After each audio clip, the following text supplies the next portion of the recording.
So this is one of our duct cleaning client. You can see our system created all of these paid appointments for him from, you can see, June 1 to November 7, and it's still going on.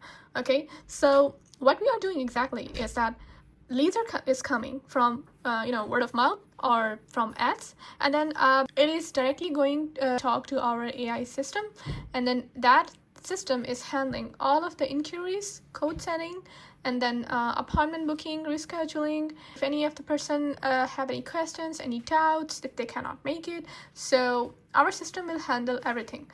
And then after that, it will send a notification to the client. It will also update the contact details, like what is the code, what is their home size, since it is a duct cleaning client, its information, what is its address. So our AI will handle each and everything for this client. And then after that, it will update the contact fields. And then after that, it will send the booked appointment notification, and our client just go. And after that, once the job is completed, it also sent the request for review as well on Google reviews. So that's how we are managing this client. And we do same strategy for our other cleaning businesses. We also manage the coaching businesses as well, and agencies as well. So yeah, if you have any questions, let me know. Bye.